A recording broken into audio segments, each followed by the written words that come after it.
Yo, welcome to Hard Pass. I am your host, Jacques Slade. Today on the show, we've got Steph Curry's billion-dollar deal, Sony and Nintendo making waves, the week's hottest releases, of course, we have Hard Pass as well. All right, let's start with some hot takes. The NFL is back, and the player that made the biggest sneaker headlines over the weekend, well, wasn't even a player, but rather two head coaches. First, we've got Steelers head coach Mike Tomlin gifting his team all black Air Force Ones because sadly, there were no black Air Forces in juice, so we can't really make an Omar Epps joke. And then there's Dolphins head coach Mike McDaniel rocking the white Supreme Nike Air Force Ones that looks 5 sizes too big for his feet. I mean, resale for those ain't that bad, coach. Come on. It's the laziest collab to ever collab, really. Props to UFC legend Nate Diaz for becoming a sneaker legend all of a sudden. First, he trashed the Rock's Project Rock Under Armour trainers, an offshoot of which is now the official footwear of the UFC. The diss likely has something to do with the fighters being forced to wear them and not being paid for it, but it could also stem from a long-standing beef that Nate has with the People's Champ.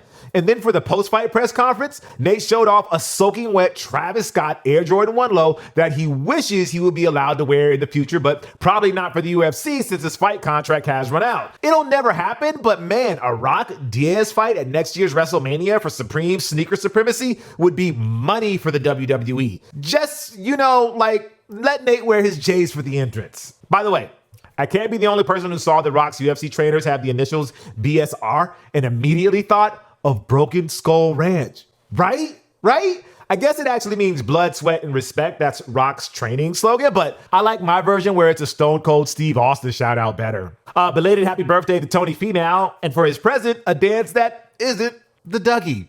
Now, Drake was having all sorts of fun at Just Do It Day at Nike headquarters last week. He was wearing a light-up Nike jacket that would make 2016 Chris Jericho proud, braiding a swoosh into his head, doing stand-up that was actually not cringy at times, and showing off that hybrid Nike Zoom Flight 95 sneaker that we still don't have a clear picture of. Look, I get that Ye is on a different level now and is probably above being an MC for Nike's biggest night, but couldn't we just imagine a timeline where Ye just stayed at Nike, made Air Yeezys, and ruled the sneaker world with minimal drama for a second? It ain't so bad, right?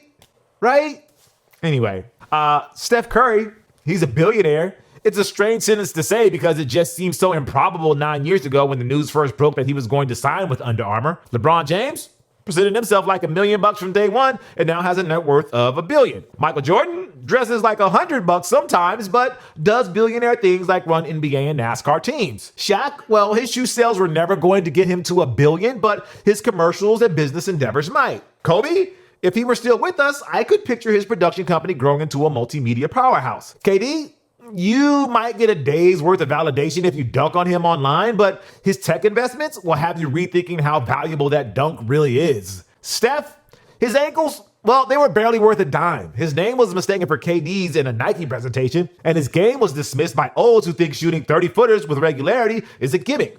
But just like he broke the last imaginary ceiling of criticism this past NBA Finals with an MVP trophy that's eluded him in 3 prior championship runs, he's now broken the billionaire barrier with a lifetime deal with UA. And you know what? He's worth it. Now, I know what you're thinking, but Jacques, the shoes. Yeah, I know about the shoes. If you look at Steph's signature shoe history that's now 10 deep, along with numerous takedown models, it hasn't produced a lot of bangers per se. I would disagree that it has produced no bangers. However, that's just people hating for the sake of hating. The Curry one was a revelation that debuted at the right time as Steph and the Golden State Warriors were on the verge of winning the first of their 4 championships. The Curry 4 was low-key the best new signature shoe from that season, and its lasting appeal was proven by Steph himself when he wore the Flotro edition for his iconic Game 4 performance this past finals. Since moving on to his own brand, the Curry 8 and 9 have been a step up in design compared to previous years, and they have shined in a number of memorable moments, including the night when Steph broke the all-time three-point record. His blue and gold 2974 Curry 9s were among the best kicks from that past season, but I also have to give props to the We Believe in Cookie Monster colorways, the latter of which I'm still mad I never got a media package for Under Armour. Anyway, but Jacques, the Chef Currys, holy are you still on that? Are we going to let one legendarily bland sneaker dictate Steph's entire sneaker legacy? Was it really that bad? Okay, It was kind of bad, I'll give you that. But it wasn't such an atrocity that Steph should be punished for it forever. That entire situation was a confluence of factors, and Steph trying to control the narrative in his own cheesy way didn't help the situation. It was funny, and we got our jokes off. But I'll say this. If this was the Nike Curry too low chef, we wouldn't still be having this conversation. If Steph was just coming up now and signed the Yeezy brand, all of Ye's fans will be defending a hypothetical Yeezy Curry too low chef and calling us plebeians for not understanding its bland white genius. But because it's Under Armour and nobody except The Rock capes for Under Armour, it's open season on them all the time. I get it. And speaking of not caping for Under Armour, Curry brand. Arguably, it's the wisest thing Steph has done in this entire run was to okay this spinoff brand that has a cool logo that is a step above the typical initials and jersey number stuff that everybody else gets. And as that logo has become more and more prominent on the shoes and the gear, the UA logo has receded. And that's a good thing. And that's not meant to be disrespectful. It's just reality. The UA logo never looked at home on Steph's sneakers. The SC30 logo that Steph had prior to Curry brand was okay, but it didn't stand out from KD's or Kyrie's or Harden's or anyone who was on the Brooklyn Nets for the past 2 years that had a signature shoe. The UA looks great on training gear and on those wildly expensive Project Rock face masks that were popular in late 2020 and early 2021. But now that Steph has a logo that gets him like a Jumpman gets MJ or 3 specific letters gets Ye, it was time to move on and earn those billions. Congrats to Steph, and we'll be rooting for his continued success as long as it doesn't interfere with my 17-time world champion Los Angeles Lakers that never forget their Minneapolis roots plans. But man, the news of Steph being a billionaire thanks to Under Armour also made me think about Allen Iverson. I don't know if Reebok was ever in a position at any time in their company history to be able to afford a lifetime billion-dollar deal. But if anybody deserved it, AI certainly did. What Steph has been doing for the game of basketball these past several years, Allen Iverson was doing for the culture in the late 90s and early 2000s. Save for Michael Jordan and maybe Kobe, no active player was more popular at the time than Iverson and every year produced another fire sneaker. From the question to the answer 5, you could argue that those first 6 signature shoes from Reebok and AI are the second best start to any line, the first obviously being the Air Jordan 1 through 6. If only AI had come up during this era and Reebok actually made a few modern hits, the story would be a lot different. We wouldn't be counting down the clock to AI's 55th birthday so he can receive a $32 million trust fund from Reebok. It's the Heat Check, where we bring you everything that's dropping this week. We have the women's Nike Air Force 1 in white and python on the 22nd for $140. The Nike Dunk High 17-time world champion Los Angeles Lakers. I don't know if they say it like that, but that's the way I say it. On the 22nd for $125. The Salehem Bimberry Crocs Pollux Clog Tide on the 22nd for $85. The Reebok Shaq Attack OG on the 23rd for $170. The Martine Rose and Nike Shox MR4 on the 23rd for $200. The Dunk Low Argon on the 23rd for $130. The Dunk Low Wolf Gray and Pure Platinum on the 23rd for $160. Wait, what? A dunk for one? Anyway, our pick of the week is the Air Jordan 1 Taxi on the 24th for $180. The long-awaited pair is finally here, and for fans of that shattered backboard style color blocking, it could not come at a better time. With hype cooling off on Jordan retros and pre-release resale prices staying at, I would say, reasonable levels, this might be your best chance yet.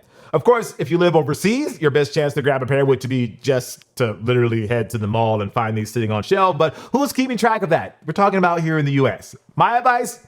Buy these if you can, sit on them for a few months or even years, just make sure they don't get all glittery and break them out for a special occasion, like a Shinedown concert or a Pittsburgh Steelers game, or if Triple H gets real petty and makes Cody Rhodes Stardust again. All right, and now for a heat check on video games. Surprise, we like video games, but yeah. Tokyo Game Show is going down as of this recording. We're not going to cover every game because we here at Hard Pass have discerning taste, aka co-writer is a gaming snob, so here are some of our picks for the highlights. Tekken 8. Hell yes, let's go, you fools. I have nothing but respect for Mortal Kombat and Street Fighters of the world, but man, I love me some Tekken. But not because I'm good at it, I'll be honest. I'm from the Eddie Gordo, Christie school of cheesing suckers to death by mashing the kick button incessantly and winning at least 80% of the time. And with the PS5's power, big meaty men slapping meat and throwing each other into volcanoes looks better than ever. We have Rise of the Ronin, open world action RPG game that's set in the last days of Edo period in Japan. Somebody's been taking notes from co-writer's vision board, it looks like. He says that the trailer gave him Red Dead Redemption 1 Last Days of the Wild West vibes, but Japan. Yeah, he's kind of pumped for this one. Pikmin 4, honestly, none of us here have played any of the Pikmin games. But when we heard that Pikmin 4 was coming, co-writer's first response was, oh, And just when Tinykin was taking off, what a coincidence. Miyamoto-san was probably like, hey, officially announced we're still working on Pikmin 4. Them kins. Assassin's Creed, codename Red, it's part of some wider Assassin's Creed Infinity Hub multiverse thing that's supposed to be an evolution of the franchise. We just find it funny that they finally made a game set in feudal Japan after resisting it for over a decade. Guess the success of titles like Ghost of Tsushima wised Ubisoft up. Either that or they didn't have a crew on staff who can put together a game set in Japan that wouldn't be super offensive until now. God of War Ragnarok? Man, you just can't let Kratos chill, huh? Now they have to go and wreck Thor and the rest of the Norse mythology. Can't wait to play it, which probably won't be until 2024 at the earliest because we haven't even played the PS4 reboot. Like a Dragon 8, Like a Dragon Gaiden, The Man Who Erased His Name, and Like a Dragon Ishin. Here are 3 reasons why Co-Writer won't be playing God of War or Ragnarok anytime soon. The Yakuza series is being renamed to Like a Dragon to more accurately reflect the series' Japanese name, and probably because they're going to move away from actual Japanese gangster drama and into fantastical RPG shenanigans set in modern Japan. Really starting to sense a theme here with Co-Writer's choices though. Legend of Zelda, Tears of the Kingdom. I know you've all been wondering the same thing. What does Hard Pass think about the passing of Queen Elizabeth II? While we here at the show would like to extend our condolences to the royal family, when we heard that Nintendo UK was going to decline to show the Nintendo Direct presentation out of respect to them, we thought, well, that's a little much. And then we heard the name of the Breath of the Wild sequel was freaking Tears of the Kingdom, so we couldn't help but laugh at the absurdity of it all. Game looks great though. Looking forward to the enhanced version of that on Switch Pro or Switch 2 or whatever the next Switch thing is going to be. All right. It's time for this week's Hard Pass. We take a look at something in the culture that just needs to go, like the Ye drama with Adidas and Gap for now. Hopefully, this is it for now. According to an interview with Bloomberg, which means he probably used his code switching voice that always trips me out whenever I hear it, Ye is done with Adidas and Gap. After a week of Instagram raps that ultimately led to nowhere, shocker, the Yeezy boss is prepared to ride out the remainder of his contracts with the 2 brands, which run until 2026 with Adidas and 2030 with Gap. Meanwhile, he's ready to finally do things on his own, like opening up schools, farms, and housing named after his late mother, Donda, along with stuff we've already seen, like his prep school basketball team and sports marketing agency. It's the least likely scenario in our breakdown of potential outcomes last week, but it's also the one that could lead to some very interesting results. If he is disciplined enough to follow through on all of the bluster, such as affordable and quality education and housing, Donda could be a life-changing thing to people on a real level. His sneakers and clothes would almost be irrelevant at that point. But because this is Ye, he won't be totally free until 2030. This could all be wiped tomorrow with another man on social media platforms. Like, if Nike sent out feelers to Ye's camp in the next few months to plot an exit strategy, I would not be surprised if he doubled back and chose checks over stripes. I also wouldn't be surprised if Ye geared up for a real presidential run in 2024 or 2028. LVMH, the holding company that owns all of your favorite luxury brands, could fix their relationship with Ye and buy out Yeezy and Donda for billions and offer him complete creative control. All of these options are on the table because it's Ye and we can't tell him nothing for better or worse. Still holding out hope though that he finds a time stone and leaves to find his happy timeline though. I guess we'll just have to see.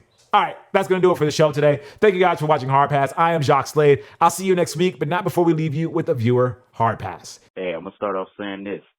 Dunk highs are better than the dunk lows. I don't know what it is about the panda lows, but the panda highs just hit 10 out of 10 versus the panda lows. Can't do them, man. Can't do no lows. Highs only. Follow me at Irrelevance. IRRELEVUNCE. If you'd like to possibly be featured in a future episode, call us at 818-493-9325. Leave a short message, your socials, and I'll see you next week. Peace.